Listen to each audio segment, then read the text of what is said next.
welcome to the Kashyap Educational Academy. In the last video, we have discussed about the circular flow of income and expenditure in two-sector model. But in this video, we will discuss the circular flow in different sectors. तो आज हम लोग देखेंगे circular flow को different sectors में। तो आइए देखते हैं कितने तरह के सेक्टर में circular flow of income and expenditure होता है। तो पहला है टू सेक्टर, दूसरा थ्री सेक्टर, तीसरा फोर सेक्टर। और अच्छी बात यह है कि पिछले वीडियो में हमने टू सेक्टर ऑलरेडी डिस्कस कर लिया है और आज के वीडियो में हम लोग थ्री और फोर सेक्टर को देखेंगे। तो सबसे पहले हम लोग पिछले वाले वीडियो का मीन्स पिछले वाला two sector circular flow of income को रिकैप करते हैं, मतलब पिछला जो सीखा है उसे फिर से बोर्ड पे देखते हैं। उसी से हम लोग फिर आगे थ्री सेक्टर और फोर सेक्टर का डेरिवेशन करेंगे। टू सेक्टर में हमने क्या देखा, वहां पर कौन कौन से सेक्टर रहते हैं, हाउस होल्ड, और दूसरी तरफ कौन से रहते हैं, फर्म या उसको प्रोडक्शन सेक्टर भी बोल सकते हैं। तो पिछले वीडियो में हमने क्या देखा था, हाउस होल्ड फर्म को फैक्टर ऑफ प्रोडक्शन दे रही थी, उसके बदले फर्म हाउस होल्ड को फैक्टर पेमेंट दे रहा था। फैक्टर ऑफ प्रोडक्शन किस फॉर्म में दे रहा था, land, labour, capital and entrepreneur. Firm house hold को फैक्टर पेमेंट किस फॉर्म में दे रहा था, rent, veg, interest, salary.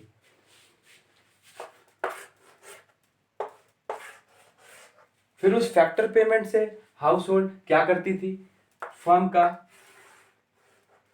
Goods and service खरीदती थी। Expenditure of goods and services, firm क्या करता था, फैक्टर ऑफ प्रोडक्शन से गुड्स एंड सर्विसेज को बनाता था। तो इतना पार्ट था जो हम लोग लास्ट वीडियो में डिस्कस कर चुके थे।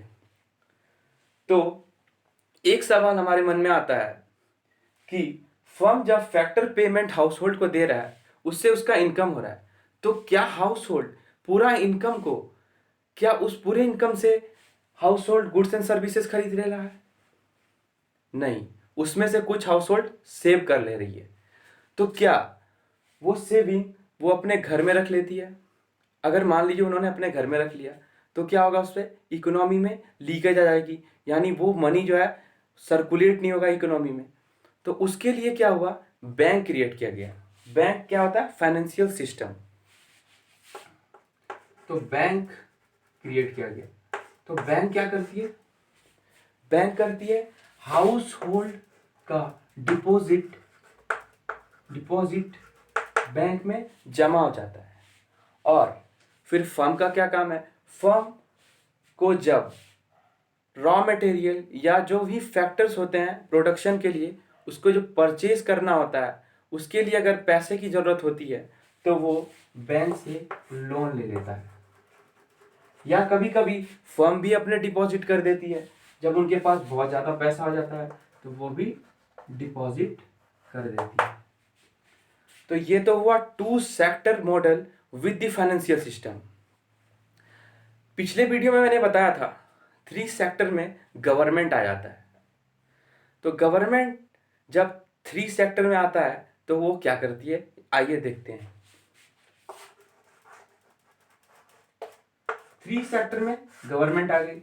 गवर्नमेंट क्या करती है, देखती है हाउस होल्ड को फैक्टर पेमेंट मिल रहा है, कहां से, फर्म से। उससे क्या हो रहा है, हाउस होल्ड को इनकम जनरेट हो रहा है।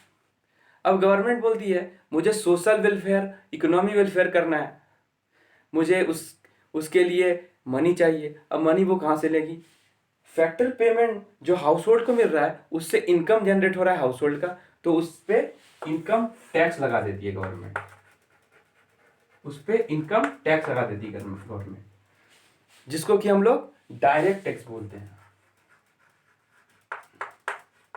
अब बोलोगे डायरेक्ट टैक्स क्या होता है, इनडायरेक्ट टैक्स क्या होता है, तो वो मैं आपको मनी एंड बैंकिंग चैप्टर में समझा दूंगा।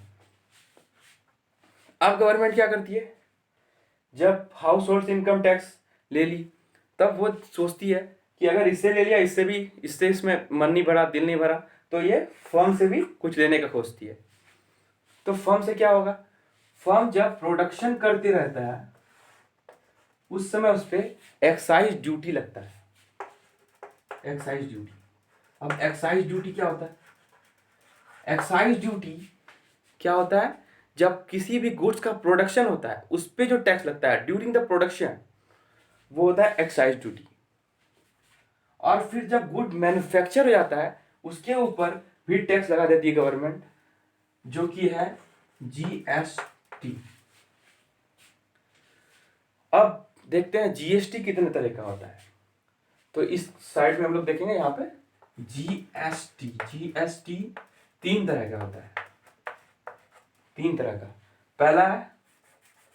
पहला है सीजीएसटी, दूसरा है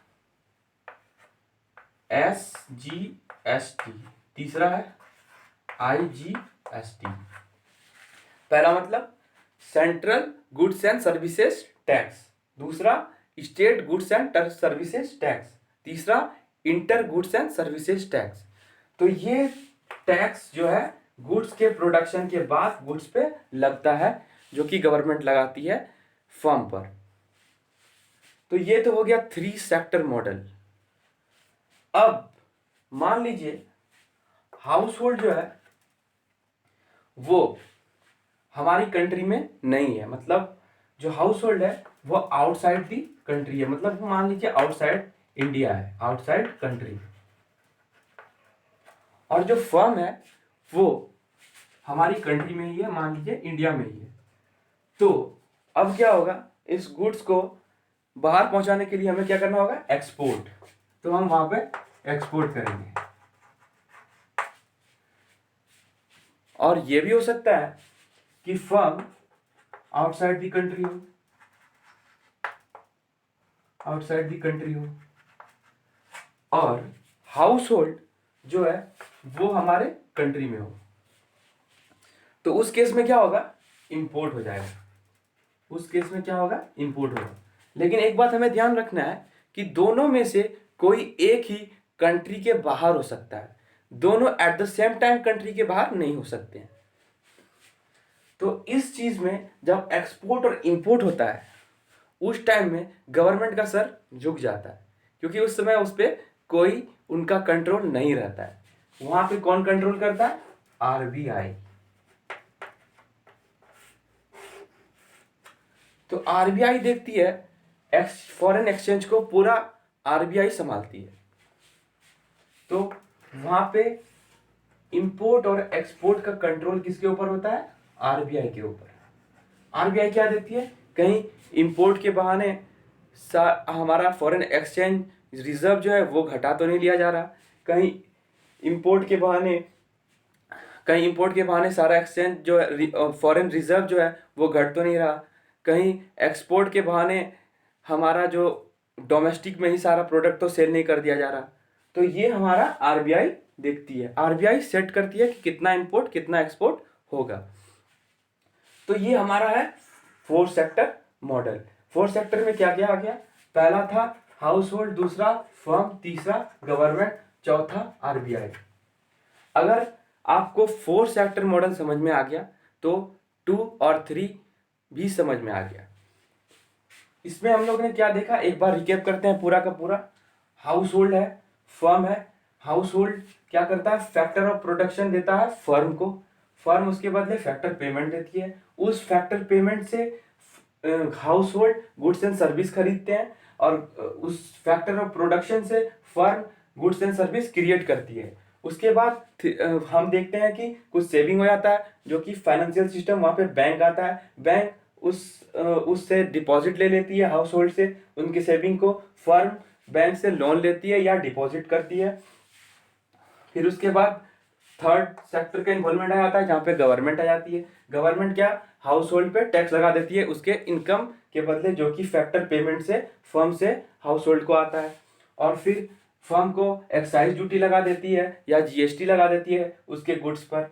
फिर क्या होता है, एक्सपोर्ट और इंपोर्ट। एक्सपोर्ट और इंपोर्ट पे आरबीआई का कंट्रोल होता है। तो ये है 4 सेक्टर मॉडल। तो आशा करता हूँ आपको सब समझ में आ गया होगा। अगर सब समझ में आया है तो लाइक, सब्सक्राइब और शेयर करें।